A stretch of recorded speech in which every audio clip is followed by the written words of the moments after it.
Alright mga kapatid, eto na nga po, ang Senate President na po natin ngayon ay si Gatchalianes. Alright, palakpakan po si Gatchalian. Nakakuha rin ang gusto. Basahin ho natin meron ho kasi dito. Yan, sino na ang bagong president? Sabi ng ganon, mga detalye sa bagong liderato ng Senado. Si Senator Sherwin Gatchalian na ang bagong Senate President ngayong araw. Google AI ito mga kapatid, accurate na accurate ito. Bagong Senate President, inihalal si Senator Win Gatchalian sa isang special session upang palitan si Senator Alan Peter Cayetano. Quorum sa pagboto naabot ang quorum na 13 senador matapos opisyal ng dumalo at makiisa si Senator Joel Villanueva sa bagong mayorya. Naalala ko ang sinabi ni Camille, masahol pa sa hudas ang mga babaligtad. Pagkatapos ng naranasan nila, sige, baliktara na. Pero believe pa rin ako kay Jinggoy Estrada kasi si Jinggoy Estrada, kung tutusin, siya naman talaga dapat ang unang babaligtad. Pero mas pinili niya pa rin maging makabayan, pinili niya pa rin maging totoo. 'Di ba? Si Win Gatchalian ng Senate President. Si Villanueva, 'di ba parang born again ata yan? Yun na born again na. Ewan ko lang, parang born again ata yan.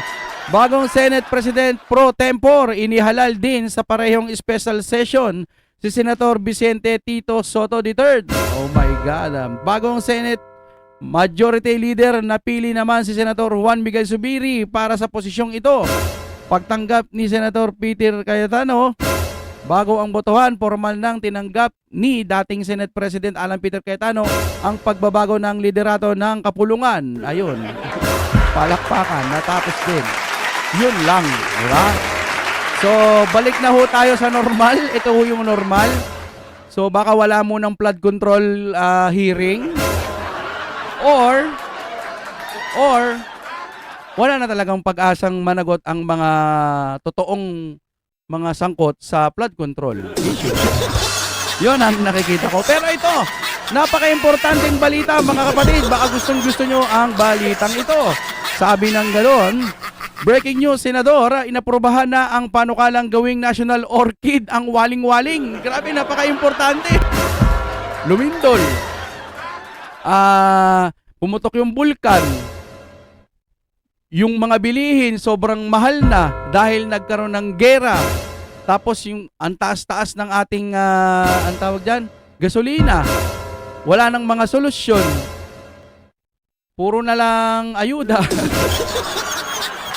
Sa kabila po lahat ng mga nangyayaring problema sa ating bansa, mas nauna pang naaprobahan ang panukalang gawing national orchid ang waling-waling. Palakpakan!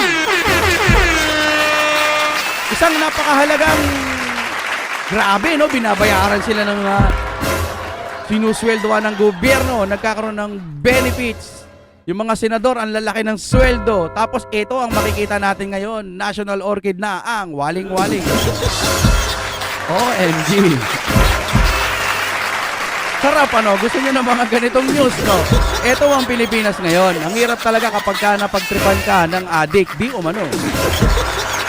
Wow, heavy. Ang saya ng balita.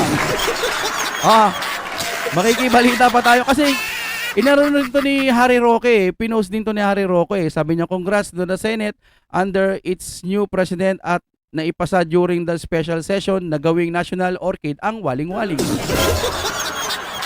Stupid legislation, sabi ng mga nag-comment.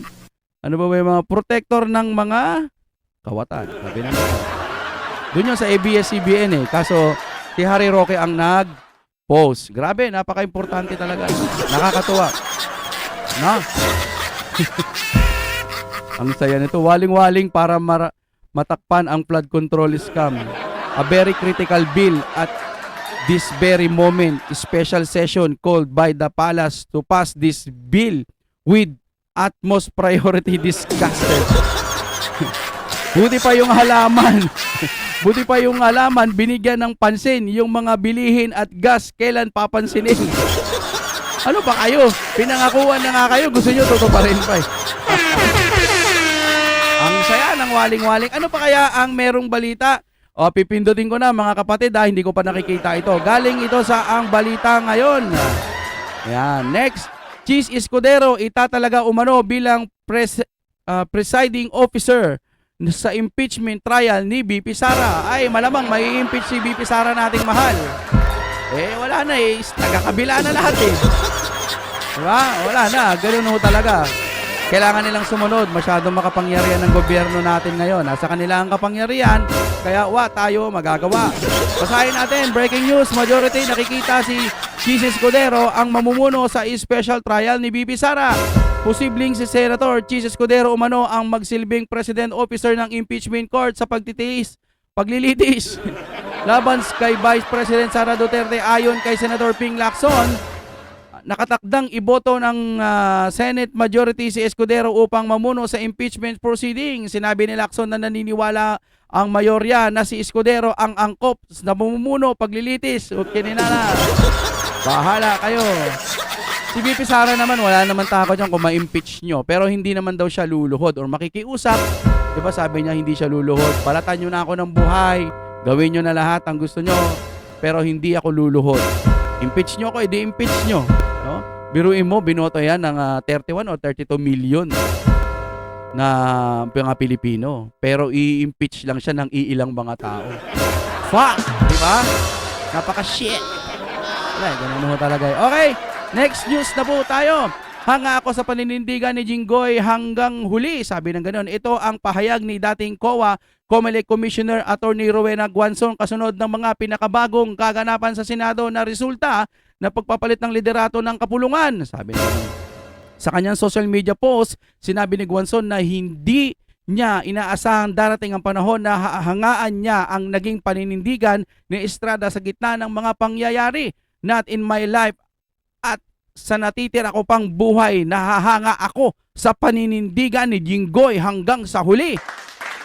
Ayon kay Guanzon, madali sanang piliin ni Estrada ang mas maginhawang landas upang maiwasan ng mga problemang kanyang kinakaharap ngayon. Ngunit nanatili umano itong tapat sa kanyang paniniwala at mga kaalyado na napakadali sa kanya na maunang bumaliktad para di na mapunta sa sitwasyon niya ngayon. Kasi nga, na-aresto, napakulong na, di ba? Parang ganun na ata nangyari sa kanya. Kung tutuusin, pwede niyang piliin na hindi na mabubulabog ang kanyang buhay. Gigising siya sa umaga, magkakape, higa sa magandang higaan, hindi siya makukulong. Katulad ng ginawa ng mga taga-kabila na mas pinili nilang lumipat na lang doon, di ba? Pero, believe ako sa iyo, Jinggoy, palakpakan po natin yan. Hindi ho biro ang ginawa niya, parang kay Tatay Digong din. Diba? Walang kasalanan pero kinulong. Wala ganun ho talaga. Ay, nako. Salamat Jinggoy sa iyong alam namin hindi kayang maibsan ng mga paghanga namin sa iyo ang kalagayan mo ngayon, pero tatatak ho ito sa isipan ng mga maraming mamamayang Pilipino. Maraming salamat po. Basahin pa natin lumabas ang pahayag matapos mabuo ang 13 senador na kinakailangan upang mahalal si Senator Sherwin Gatchalian bilang bagong Senate President na nagmarka ng pagtatapos ng pamumuno ni Senator Alan Peter Cayetano. So habang nagpalit ng mayorya, naging majority itong Senator Peter Alan Cayetano, ang nangyari ho mga kapatid, wala na silang ibang ginawa kundi baligtarin ulit. Diba? Si Estrada ay kabilang sa mga senador na nanatiling kaalyado ng kampo ni Cayetano hanggang sa huli. Sa kanyang mensahe ng pasasalamat matapos bumaba sa pwesto, partikular ding kinilala ni Cayetano ang naging sakripisyo ni Estrada at ng kanyang pamilya sa gitna ng sigalot sa Senado. Patuloy namang nagiging sentro ng usapan sa social media ang mga naging paninindigan at iba't ibang senador na habang nagbabago ang pabalanse ng kapangyarihan sa mataas na kapulungan. Ang masasabi ko lang dito mga kapatid, tandaan natin ang mga taong ganito kasi ito yung mga masasabi natin na pwedeng mamuno someday, maging senador, maging vice president. Ito yung mga hindi pumapayag na sulsulan. No, ayan. Maraming salamat Jinggoy. No? At ito na po muna ang ating mga nakalam na balita. Maraming salamat po sa inyong panonood. Manatili po tayo sa katotohanan. Kahit may bumaliktad na, wala tayong magagawa. Dahil naiintindihan din natin ang kanilang mga sitwasyon.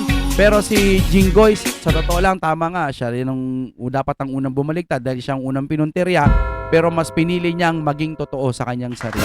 Maraming salamat po sa inyong panonood. Kung nagustuhan niyo ng katulad ng mga ganito, sana naman po papindot ng like para naman maibalik ang sigla ng aking channel. Meron po diyang super thanks para naman po kahit paano medyo kiligin tayo. Pag meron naman kayo dyan, super thanks.